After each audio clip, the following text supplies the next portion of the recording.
Apparently leggings and high socks is like chopped. What? I know, but like I can't. I'm like, that's the only thing I wear. I literally have to Google like what are clothes anymore because it's like I This feel like to I'm me is overcomplicated. cute. Me Like too. I feel like I'm in a You cute look cute. fit. No, you do you look too. cute. But apparently, like this is out.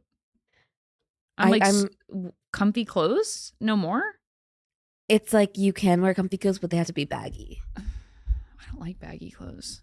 Well, and they don't suit everyone. Right. Well, also I have this whole like idea in my mind that these are like my outside pants, like they're tight and they're cute. Yeah.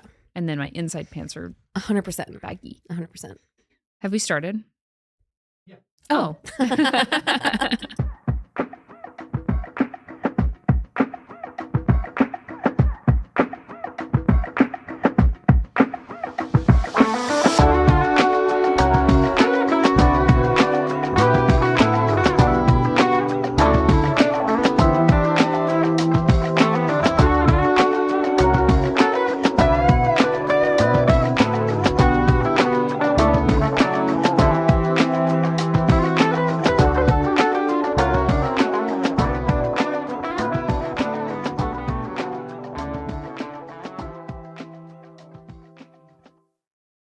Spring has sprung in New York City. Wow, that was fast. Yeah. This is someone who just said that they were obsolete and completely fried. And Lights yet, on, mic on. You really know how to. The show must go on. The show must go on. Yeah. Nevertheless, we persist. We persist. We persist. Yeah, spring has sprung, and it's crazy because the last episode we put up, it was like the snow was up to my mid thigh. Well, it's funny. I was re-listening back to it, and I'm like, this is gonna feel like an episode from yesteryear when people listen to it. But it's true that in the span of a week, we've entered into a new cultural moment in New York, which is summertime. Summer of teat. Summer of teat out. Summer of bellies out, legs out, titties out. I have actually a lot to address with my body before I can ever allow it to be without pant. No, the warm weather really got me into like this came quickly. Mm-hmm. I thought I had a couple more months. I'm talking like even seeing my own forearms felt kind of too much. Uh-huh. I got a manicure today, and you know, the girl was doing like the lotion where she like does that, and our skin tones put together. I was like, I shouldn't see my veins. Yeah, one of us was just dug up from the backyard. Yeah. And the other one has been seeing sunshine. Right. She's been out doing stuff. Yeah. I looked at my forearm and I said, it looks like I Sharpied on my my arm hair. Yeah. If that image kind of resonates. It does resonate. Yeah. Thank you. Mm-hmm. Well, we have some time. I think that there's going to be a little bit more of a cold spell in the next week or so. I know. Which will help me go back into, you know, work mode of doing my Pilates, getting myself right. By the way, you inspired me to try a Peloton Pilates workout. Oh, how was it? I humiliated myself. No, it's not. It's not good. It's also like I do it in the safety of my home. And honestly, lesson learned, because I did it in like a mirrored Crunch Gym studio. It was like 360 me. Oh no, it was 365 party girl Isabelle everywhere. Yeah. And when I tell you that, like, I was really trying to do the moves right, and whatever I was seeing back at myself was just like fundamentally not. I can't look at myself because the appearance of it does not match what you're feeling. No. Because you could be doing a movement that feels so hard, but you're actually moving like 2 inches. You're basically in Shavasana. Yeah. And it's like, why am I in a full body sweat? Right. But like, I'm going to be in so much pain tomorrow. Yeah. No, it was like, I looked the way that you would look upon someone in an exercise class who was really struggling and be like, oh, first time? Like, I was saying that to myself as I was doing it. That's nice. Yeah. So you don't think you'll be doing it again? No, I will. I think that I just like jumped the gun. I think I need like a true blue Pilates beginner class. How does it work doing Peloton at the gym? I just have it up on my phone. Oh, yeah. Okay. It's like your YouTube girl, but... Do you have a Peloton bike? Like at home? Or can you just have Peloton like as a subscription? Just a subscription. And they have different types of classes. Oh, fun. Yeah, you would like it. I would like that. Yeah. But the thing is, YouTube is that, but for free. Right. In which case, don't. In which case, don't. Yeah. I think I'm still on my mom's account, which that's nice. I would go ahead and be on my mom's account for most things. I'm on her Netflix still, even though we have fundamentally opposing views on everything. I'm like, but thank you for the Netflix and thank you for Peacock. And she's not kicking you off. I feel like actually parents get like, I remember having a conversation with my parents about the phone plan of it all. And I actually think that in their mind, it's like the one last vestige towards having me under their wing. They love it. They love that I'm their little baby suckling from their Netflix teat. And it's like partially because when you fuck up, they can bring it back and say, we pay for your cell phone bill, so don't be mean. Of course. They have that leverage. Yes. But also they do love it. Like they love to provide. You're my little baby, but you're right. It is the threat of taking it away. Yeah. It's like their last form of, if you cop that attitude with me, like you're grounded. Right.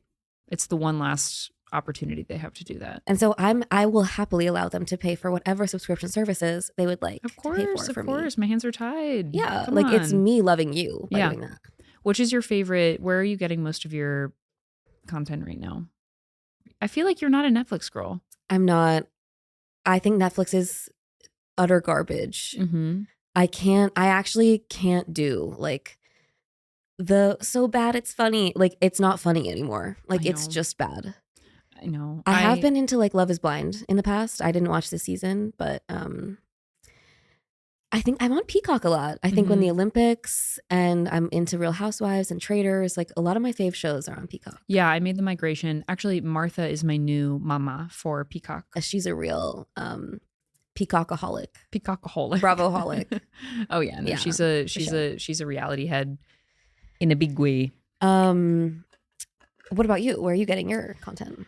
Well, we'll circle back to this at the end of the episode for my message in a bottle. But these days I'm hot on Hulu.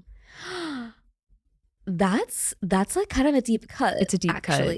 For one particular reason. I need to know. I started Love Story. Okay. The JFK Jr. Carolyn Bessette love story. Everyone's talking about. Whoa. And it's good? It's so bad it's good. I hate that shit. No. I'm tired of it. I know. Not in a Netflix way though. Like. In what way? Okay, well. Sorry, I'm being belligerent. No, I know. First of all, stop yelling at me. Basically, I was not like aware of the tabloid moments as they were unfolding with JFK Jr. Me neither. And I have Carolyn no Bessette. idea.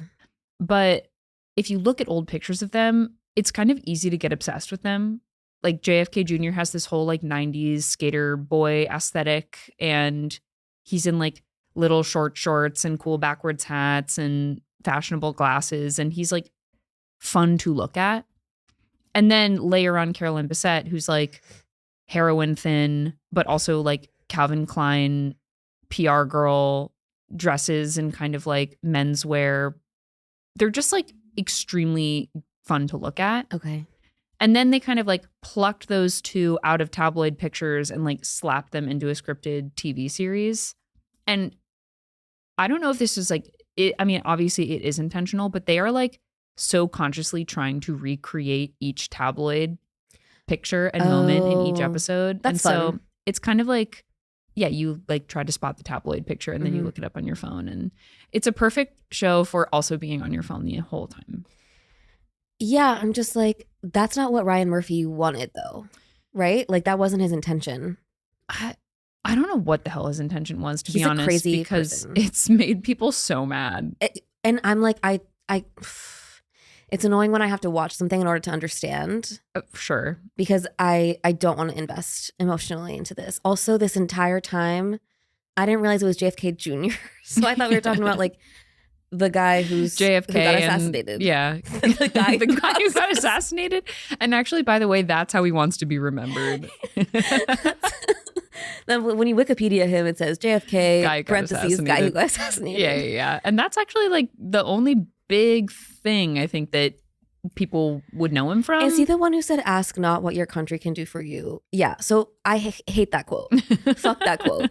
And it should never be ever brought up again. I know, but don't pin that on ask Johnny. What your country can do for you. And how about not bomb people? That's actually I would like to ask that. Yeah, I would like to ask that question too. Didn't he also have some quote where he tried to say like, I am a Berliner, but he ended up saying like, I'm a jelly donut. I'm a jelly donut. Yeah. That's silly. That is fun. I love that. I do like that. Yeah.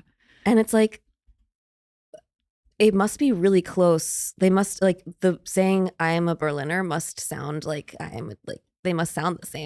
I'm so jealous that we talked about this in the last episode. Like I'm so jealous that some languages have that. Like so fun. I think the closest thing that we have is organism and orgasm, which is like the famous 7th grade slip up that everyone made. I think we do have you can type in your calculator 8008 Boob. 5. Oh my God. Yes. That's our version of Ich bin ein Berliner. Yeah. Whoa. And by the way, you've been on your duo game. I've been on my duo game. Duo. I think I have like a 17 or 18 day duo streak. Duo. And by the way, it's imperative that you pronounce it that way. I don't know what that meant, like vocal stim is, but I do it all the time. And I have to like snatch my cheekbones when I do it. Duo. I think that's why. I think it's because I feel like it's making my cheekbones come out a little bit. It is, by the way. And by the way, they hide, but they're in there. Wait, so what has Duo brought you recently? Like what section are you on? Finally, I'm learning how to say hello. We got past the pink mini market and now we are on greetings, folks. Yeah, so that's good. I'm learning how to say, I actually just learned it, so I don't remember it. Right. I'm going to keep working on that. It's getting pretty tough, honestly. But I'm going to keep trying. That's all we can do, honey. It's just the letters are hard for me to read. But yeah, Greek is going and I'm continuing to learn and I'm continuing to grow. So proud. Thank you. Of my girl. Wait, but I feel like you didn't. Did we wrap up the JFK conversation? You're loving it. I'm like, I feel bad that I'm this obsessed with it. There's something like extremely fascinating about going behind the Kennedy world. I don't know why. Like I think it makes sense. Yeah, I mean they're all like, there's thousands of them. First of all, they're all like pretty good looking, and yeah, they just live this like rich and lavish lifestyle. And it's also like there's so much tragedy in it too. Like it almost feels like the stuff of fiction. How much they've gone through. It's almost like mythological. Yes. Yeah. Yeah. Right. It's almost like a Greek parable or something. Like you start to think that perhaps they have some kind of spiritual mission here within America to sort of demonstrate both like the highs and the lows of what this country is. There is like a lot of poetry in that, actually. Wow. Yeah. And thank you for finally getting us on track. Holy shit. And why wouldn't Ryan Murphy want to consult us about like the direction of the show? Because we clearly have a deep understanding. Absolutely. Of both the Kennedys, namely the patriarch who you so eloquently called out. Sure. Who you so eloquently named.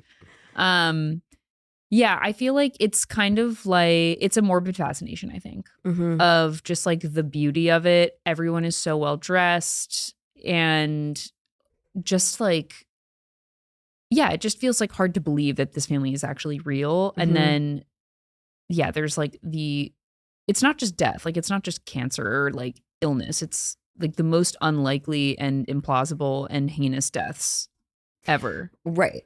Like freak accidents, assassinations, plane crashes. I mean, hello, my hyperfixations. Seriously. Yeah. I can't. Yeah. Also, like, if there's one takeaway I have so far, I've seen 6 episodes. I think there are 9 episodes total, so I'm getting there. We should not be getting commercial pilots licenses or personal pilots licenses. Oh, I was like, so who's going to fly the planes? And absolutely, I don't have an understanding of what the word commercial means. No personal pilot licenses. Oh, for sure. Especially if you intend to like use it to actually get yourself from one place to another. Like there's one thing to just like log your hours with a tutor next to you or some type of apprentice, but it's another thing to be like, oh, now I'm going to fly myself to Martha's Vineyard. It's like you were never supposed to actually do that. Right. Like this isn't like just like an everyday like thing. You were supposed to get your certificate and frame it and like put it in your office. Right. And like talk about it at the water cooler. Of course. Which is where all pilots go. Which is where all Kennedys go too. Yeah. Shoot. Do you feel drawn to like, because I feel like there has been an uptick of people in my life who are interested in getting their pilot's license. Like, is there anything like that appeals to you? Anything like that? Like, would you get certified in Reiki, for example? Oh, sure, but that's not the same as like flying a plane. I'm talking about our version. What's your version of flying a plane? My version of flying a plane, yeah, maybe getting certified in Reiki, or even like, I mean, I would be nowhere near like the level of skill to be doing this, but like, yeah, like becoming a breathwork practitioner or like a yoga instructor or something like that. Yeah. Which some might say is even more dangerous than flying a plane. No, I don't believe that. Darling, no. Someone would say that, but not you. Yeah, no. What's yours? I mean, I feel like I would like to maybe be like a darkroom apprentice. Like to learn how to be someone who operates in a darkroom and like, you know, develop pictures for people. I could see that for you. Kind of cool. That would be really cool. There is a world where I'm like, I would be a pretty good just like chill yoga instructor. Yeah, you would. Like not actively doing the yoga, but pacing about a room, for example, and like talking about things that are top of mind for me. Just like whatever pops in, just sort of chatting. Literally every time my Y7 instructor lets it rip at the end of class, I'm like, she's literally just talking about herself. Like she's in the flow state. She's in a flow state. And by the way, like I should get her on this pod. Absolutely. Yeah. That girl is destined to be behind a microphone. Maybe we should like pursue some extracurriculars outside the podcast to then bring into the podcast and say, we did that. We did that. And as we've learned today, we are starved of material, and thus that would be a smart move for the girls. I saw a flyer today of a guy advertising drum lessons, and I was like, okay, I should try that. Why not? That'll serve me in life at some point. I pretty reliably know that I'm going through a crisis when I'm like, I want to learn piano. Like, that's kind of my season of like, okay, I'm having a real issue right now. Like, I'm kind of at rock bottom. It's beautiful to learn piano or I know, but instrument. It's always piano and it's always keyboard and it's always when I feel like I'm grasping for straws. And then it like never happens. And of course not. Yeah. Because then I sit down at a piano, I'm like, holy shit, this is hard. So many There's so many keys. There's so many of them. There's 81 of y'all. And you have to know what all of them sound like. Is it 81 or 88? 88, I think. I think you're right. See? Evidence. And then a guitar has 6 strings. You do play guitar. I dabble. I actually have been told recently by multiple people who have no vested interest in me at all that I need to start doing my music again. I've said this to you basically every time we've talked. I know. I'm just like, in what capacity? Just like in my room? Give us like an acoustic cover of Smack That by Akon. Like I would love to do that, actually. Make it snappy. Okay. Make that the first, actually, and dedicate it to me. And it's like the Ben Folds cover or whatever. I can be behind you with like finger symbols or something, or triangle. We'll work it out in the remix. Yeah. I feel like there are so many other cool things that I could have chosen to get certified in besides yoga and darkroom, but I also feel like we could go down the route of like learning more about psychology. I think both of us are very into, obviously, the Jungian of it all. Maybe that's it. Maybe I would become an analyst. Yeah. Or an analysis. I think that both of us would thrive at that. Yeah. And speaking of, should we transition?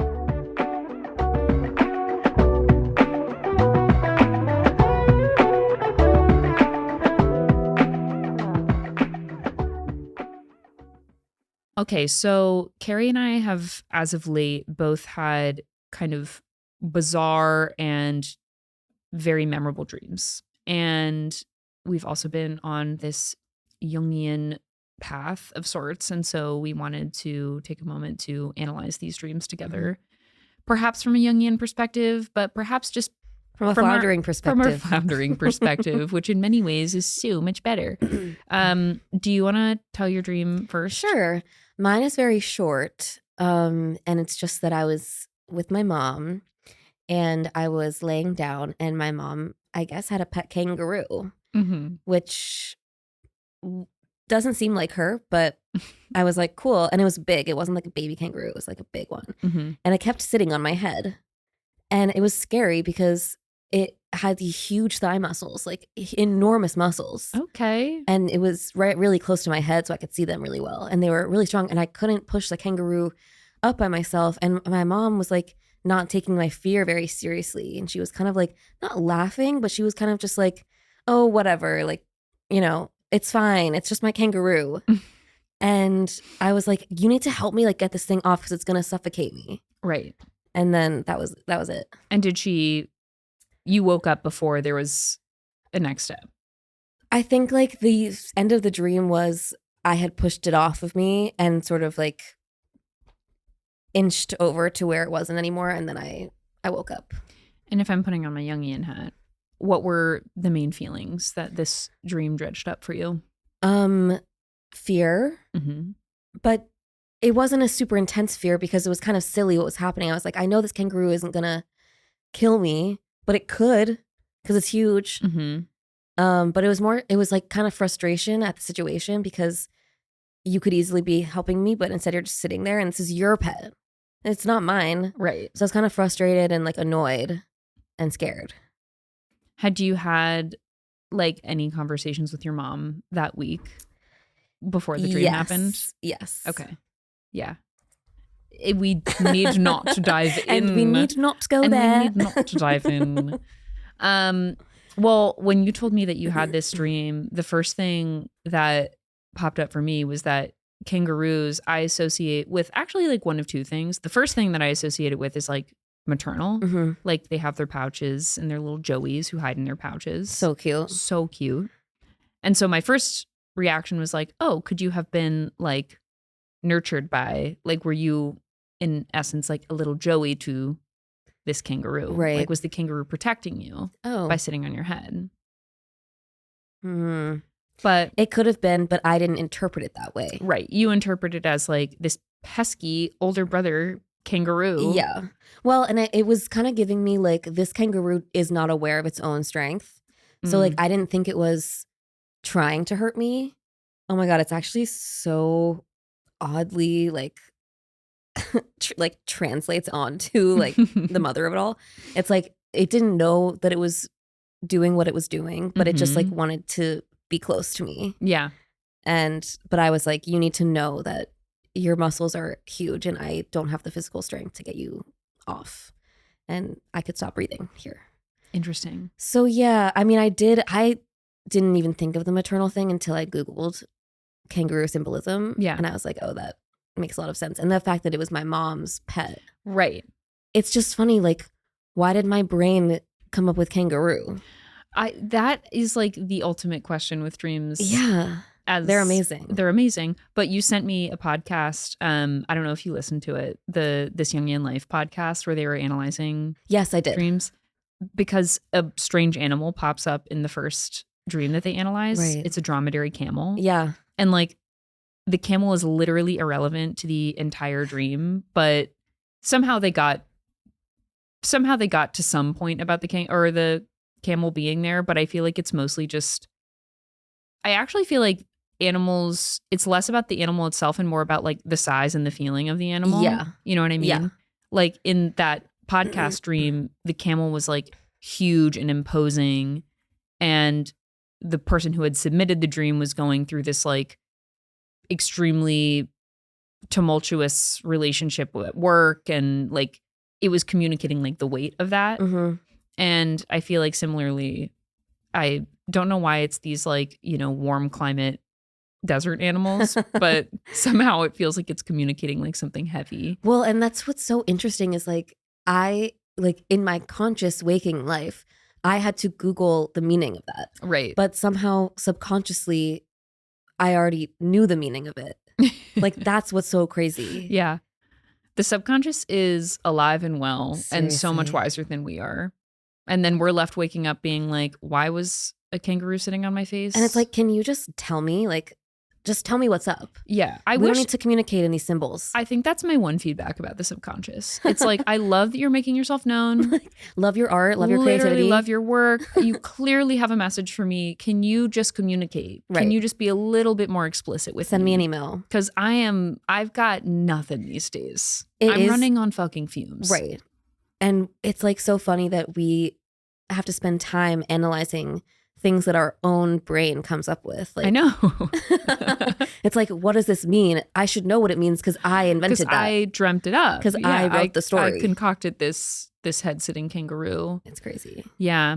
So tell me about your, unless you. Well, no, I feel like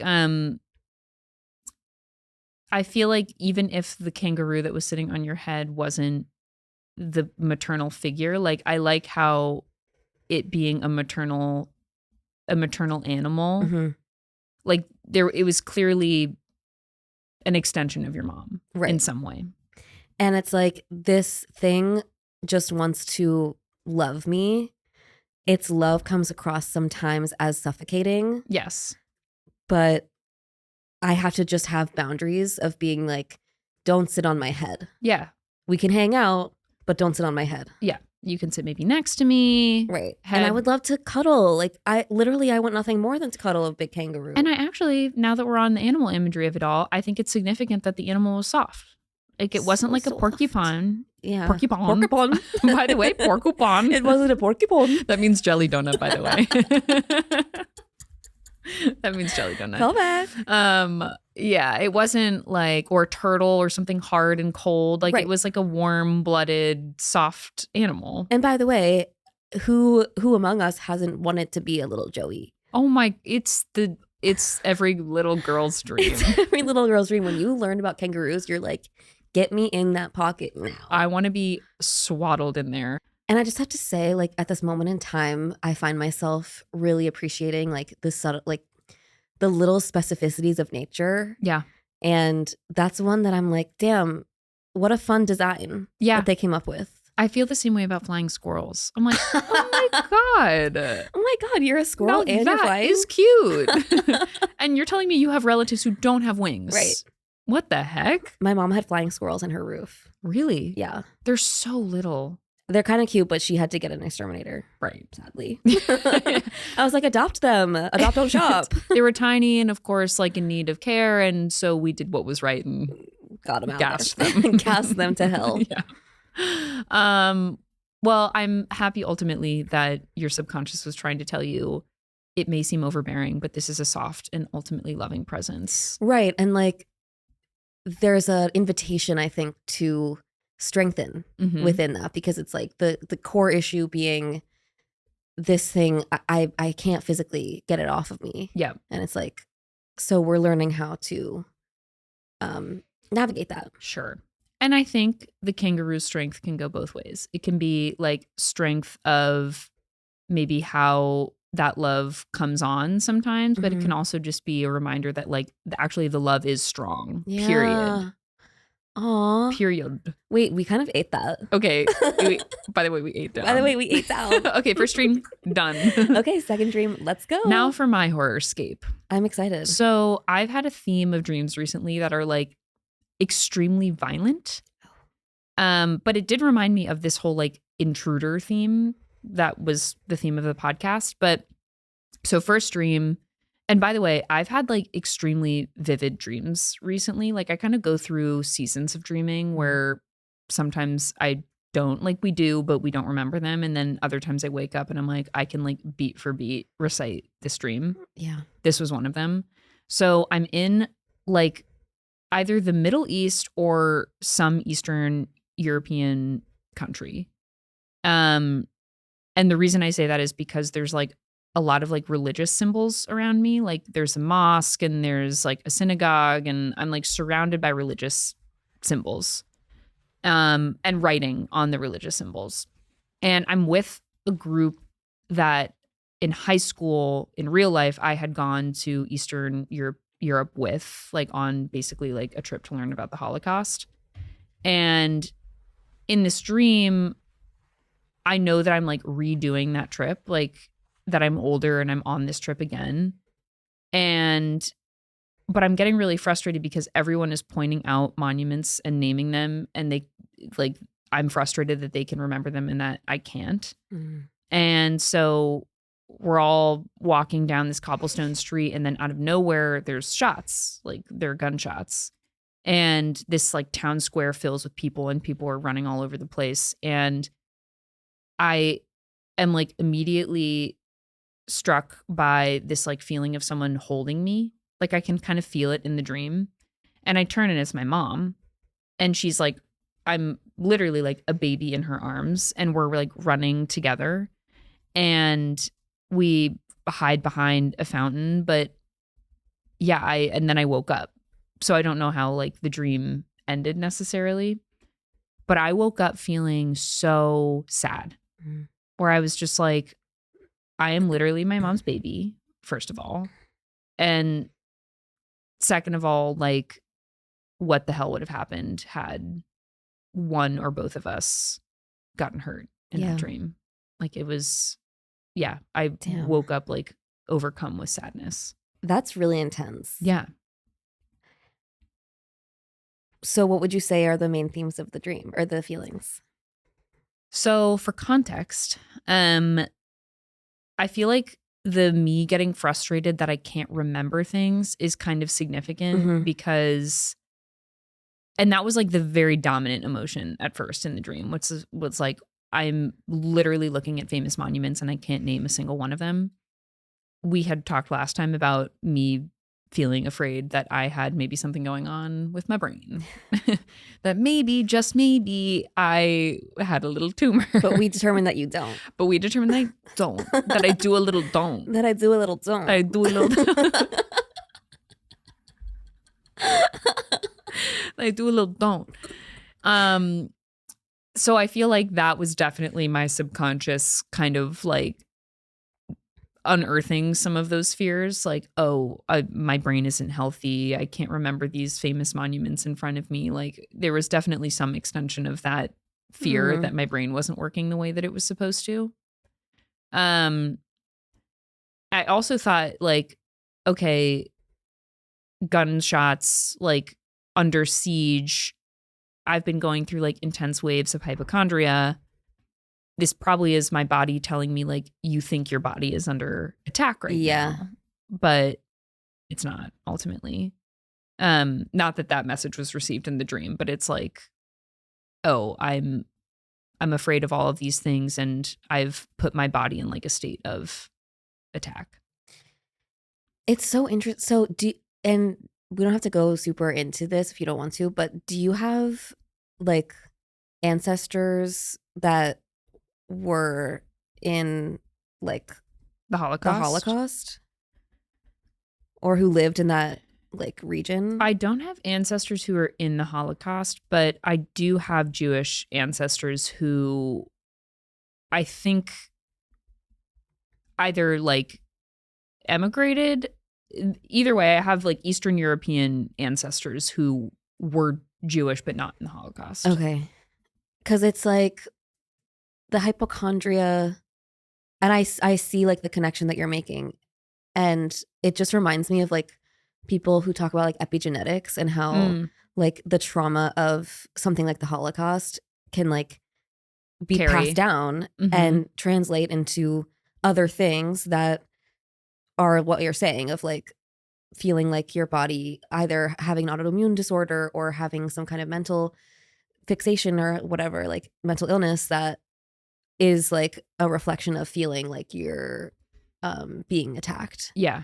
So I think that's really interesting. Yeah. And like the need to flee too, like that like my body could hold on to that from generations and feel that. Right. The other piece that I thought was really interesting, I obviously brought it up in therapy, and my therapist was like, are you afraid of losing something right now? And I was like, I mean, in like the grand scheme of things, like, yeah, I'm always afraid of like losing a parent or losing a friend. Like I feel like I live in perpetual fear of that. Right. Obviously, it's like the worst case scenario. How could you not? And But then we were digging a little bit deeper and she was like, I wonder if you are afraid of this like next phase of your life, which is like a very adult phase of your life. And because I talk to her about it all the time, like kids and moving into a new apartment, like that these transitions feel like very big and significant. And she was like, I wonder if you deep down are like afraid of losing being like the little girl. Oh, that's interesting. Mom. Yeah. And I was like, you did that. You did that. By the way, you did that. By the way, you did that. And you did a little lingo. And you did a little lingo. I'm going to do a little don't and you're going to do a little lingo. It's crazy because like all of the interpretations like could have elements of truth to them. So it's like, that's so interesting. Yeah. I mean, did that resonate with you? Totally. Yeah. I mean, I also like, I feel like so much of my identity is like being nurtured by my parents. Like, and I think my brothers would agree with this too. Like when we're home, we love this idea that we've like all reverted back to this version of ourselves that like needs to be home and cared for by our parents. And yeah, it's like kind of hard to conceptualize a world where like I'm too grown up to need that. And I think of course like underpinning it is this fear obviously that I could lose it too. Yeah. Yeah, and I feel like maybe as of recently I've started to kind of have this like magical thinking a little bit of like, oh wow, life has been pretty good. I wonder when the shoe's going to drop. Like I wonder when it's going to come for me because it comes for everyone. And I feel like I've had a pretty charmed go of it. So like when's it my turn for something to go really wrong? At some point. Yeah. And it'll just happen and it sucks. But yeah, you know, like as someone I was sort of in that boat like 4 years ago and never would have thought that I would be like on a grief journey. Totally. And then it happened and it's like, yeah, I mean, it's been so fucking horrible, but you have to just keep living, unfortunately. Yeah. And by the way, my advice is what I want to like communicate with that is that like, yeah, it's like scary, but also it's, you know, that there's like there's the other side of it. Yes. So it's like once you go through something, I mean, I talk as though like I'm some expert, but like, well, no, but you are like expert in that you've gone through something and you're actively working through it. And it's like, it's a paradigm shift. Like you just realize that you're in a new reality. Yeah. And it's like, you start over basically. And I do think maybe back to the dream, there's something significant about like going through something extremely scary and at first not knowing what the hug was, but just feeling a hug. And I feel like for someone with my psyche, it's like you'll get through this. Like there's scary things around you and you're under threat, but like you're going to get through this. Like there's a comforting hug to kind of. Did you feel like comforted in the moment in the dream? Totally. I was like, I have an ally right now. Good. Yeah. And then of course the sadness of like, oh my God, what if I lose this ally? But I'm curious how much of your dream, like, because I grew up Presbyterian, so I don't really know a lot of I've heard a lot about the ways that in particular with like having a Jewish background or learning about being Jewish means learning a lot about the Holocaust. Mm-hmm. And I wonder, like, you not remembering the monuments, if that would indicate some feeling of like, I'm not doing a good job, or like I'm a failure at this. Like I should know. And like if there was like some pressure there to like. That's super interesting. But I don't know what your experience is with that. Well, no, I was like, I didn't find out that I was even half Jewish until I was pretty old. Like, I think I was maybe in middle school when I found out. And for like, it's a long story, but there was just a lot about my dad's side of the family that I didn't know and that information was shared with me. And as part of that, it was learning that I had like all Jewish relatives on my dad's side of the family. And it's funny because I also went through this like weird phase in also middle school where I became like, I tried to force myself to be obsessed with God. Like, hence my plain prayers and everything. Right. Like, and you wanted to go in Singapore. Mm-hmm. Yeah. I was knocking that dude's door down. I said, let me in. I'm ready to serve. Great. And I think now that I'm much older and I have literally no attachment to religion whatsoever, I do have some regrets about not like exploring or being more interested in Judaism, knowing that it's like literally half of my lineage. Yeah. But that's funny. It's like, that's way buried deep. Right. Like, it's just crazy that just all the different, like we were saying, like all the different interpretations you could interpret it, like religion or psychologically or like politically, or it's like this kangaroo wants you to have a bat mitzvah. By the way, kangaroos are canonically Jewish. Yes. If you go to Birthright, you will see many a kangaroo and they will say, it's your time to come home. Birthright and then birthright in the pocket. Birthright into this pouch, sister. Wow, that's crazy. Yeah. I'm glad that you were able to unpack it in therapy and like totally. Yeah. My therapist just like, hi, maybe medication. Literally. Maybe lithium? Maybe something to take the edge off. You know what Brittany was on? I think that would be good for you. Actually, let me Google that. You know what? I'll follow up with you. You go home. And actually, maybe don't come back to the office, but I'll follow up with you on some potions and lotions. Some procedures that could possibly be good for you. Yeah. Have I got a guy with an extremely long coat hanger? That just might reach in there, right scratch in there, that itch. scramble it around, and hope to God is better on the other side. Yeah.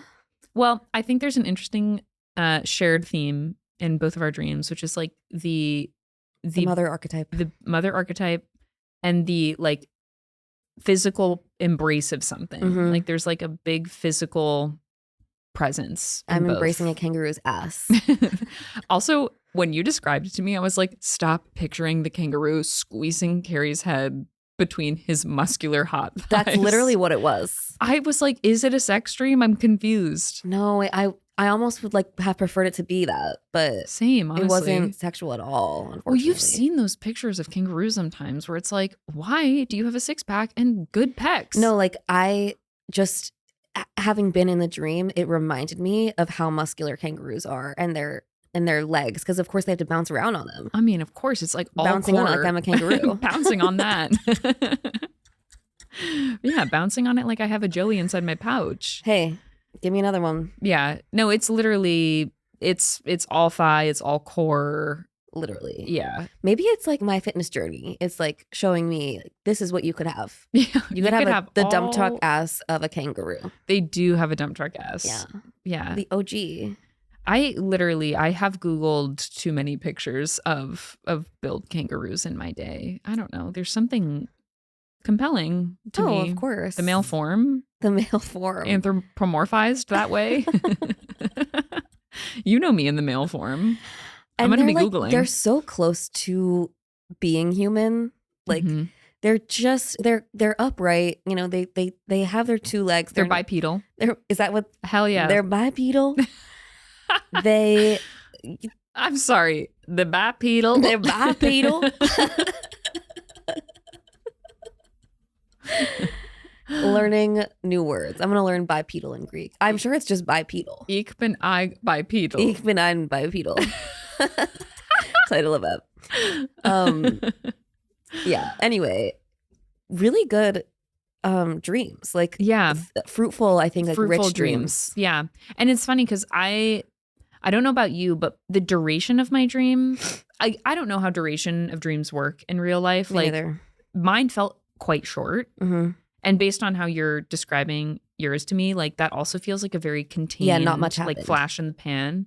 And yeah, it's amazing what you can draw from that. Yeah. And I just think like, I'm sure I've said this before, but when people say that other people's dreams are not interesting, I think that they lack imagination. I completely agree. Because what is more interesting than a story that your brain makes up on its own while you're sleeping? While you're unconscious, it came up with whole plots and characters and animals. Yeah, and all it was trying to tell you was you need to heal your relationship with your mom. Okay. When it could have just, again, I'm just like picturing myself asleep and just a voice comes to me and says, you need to heal your relationship with your mom. We don't need to do all of this rigmarole. We don't need to do all this lingo. Yeah. Like, ultimately, we really don't need to be doing all this lingo. There must be something that, like, as humans, that we love this. Like, we must love to tell our little stories. I know. It's like, what is talk about the collective subconscious. Like, what is it that all of our subconscious personas crave? Well, that's why I do find, like, the setting and the events of your dream in particular to be interesting to have at this time, because also, although it feels very like specific to you, it also feels like it's part of a larger totally. There's a war in the Middle East right now, and that imagery is like, even if I'm not consciously consuming it, like I am hearing about it all the time. Like, those images are inescapable. Yeah. Yeah. I think the subconscious is just creative ultimately. Yeah. It's just like, it gave us both kangaroo and a pea ultimately under a mattress all of those episodes ago. Thank God. Yeah. And thank God for her. Yeah. Well, let us know if you enjoyed this foray into our subconscious minds. And if you guys have any dreams that you want us to analyze, send them. We would literally be happy to. Yeah. And we'll keep you anonymous unless you want your name and likeness shared, in which case we will do that too. Of course.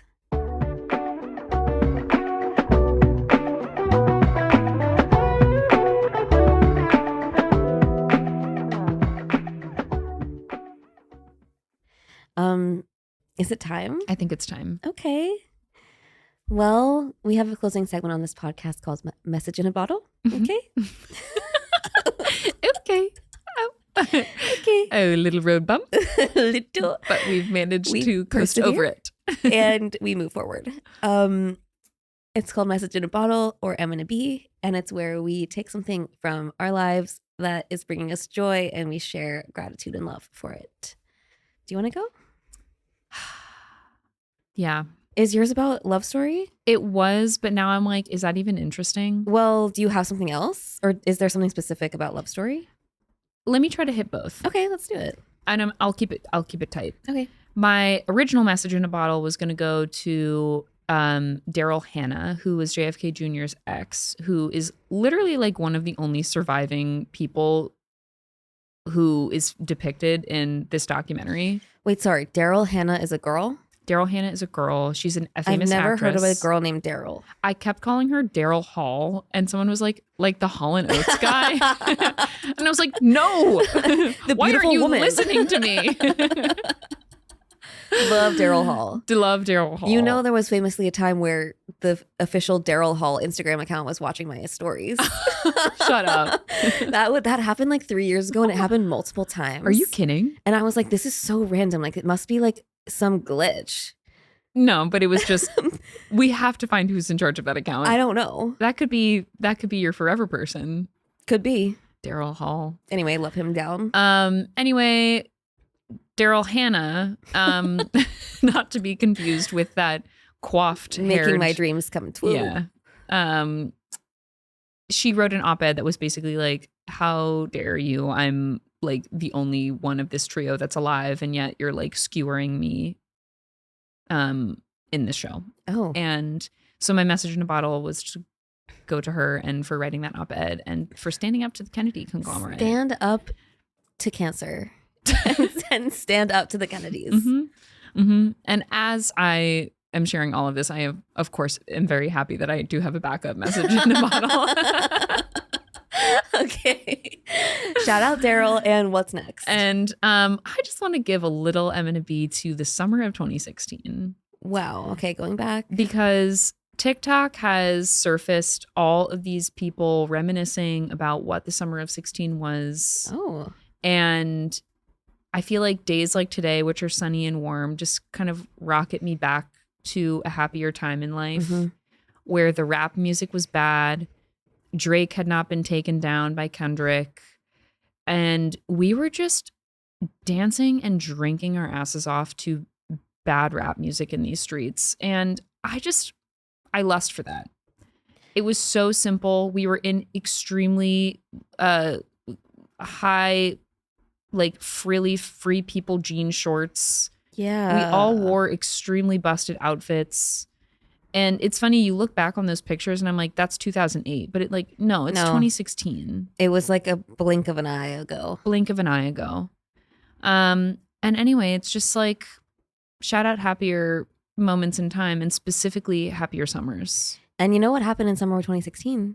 What? Say it. Carey and Isabelle met. Oh my goodness. For the first time. I remember my first day of work outfit. What was it? I obviously, my mom picked it out for me, but it was like a Madewell, like high neck dress that zipped all the way up the back, and Sam Edelman sandals, and a big leather slouchy bag. I have to say, I think mine was pretty similar. I don't know if it was my first day, but I remember I had this Banana Republic like button down. I actually loved this fucking dress. It was like an olive green, like button down satin dress. Yes. That went like, it was like a maxi basically.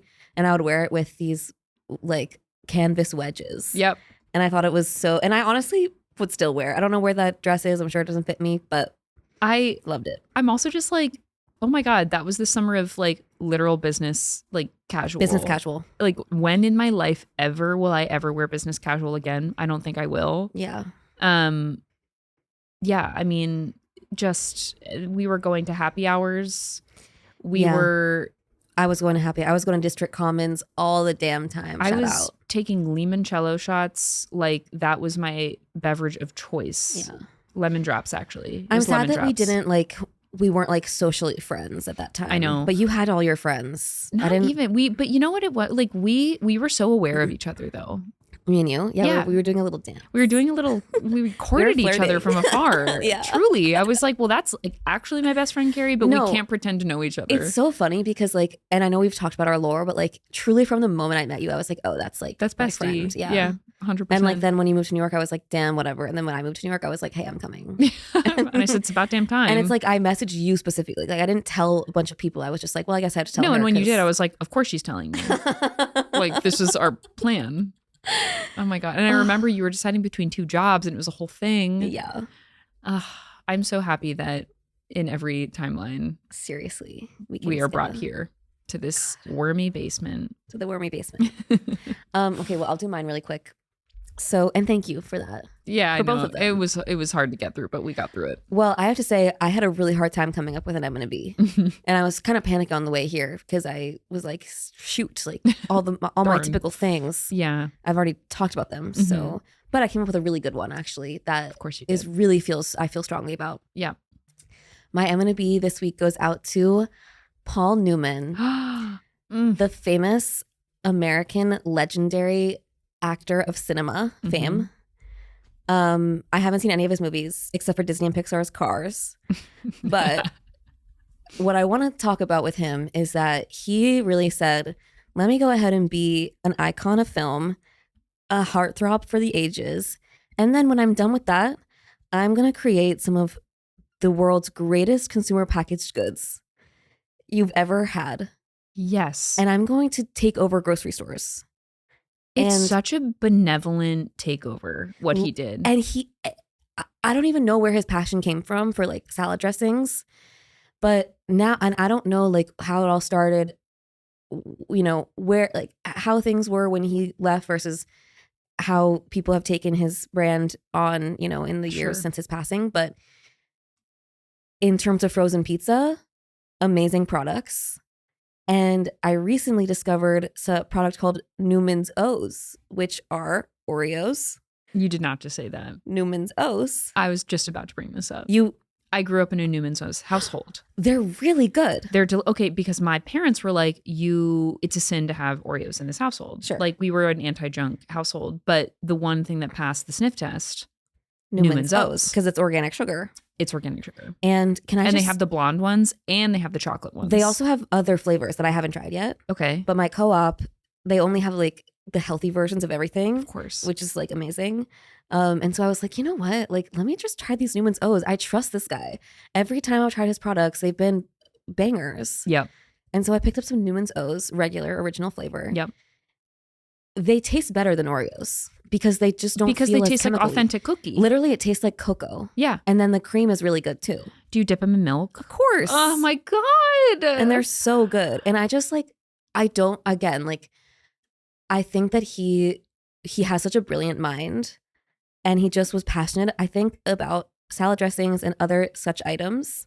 I know nothing about the guy. Me neither. Other than like his whole empire to me communicates like, I grew up on a California farm and I just want to democratize that for the people. I just want to bring good, honest, healthy ingredients to the people. And I have to say, because I believe that the universe ultimately, there has to be balance in the universe. Of course. So someone like Paul, who is a very ambitious overachiever, who's good at everything, has to exist for someone like me, stoner, who doesn't want to live up to her full potential.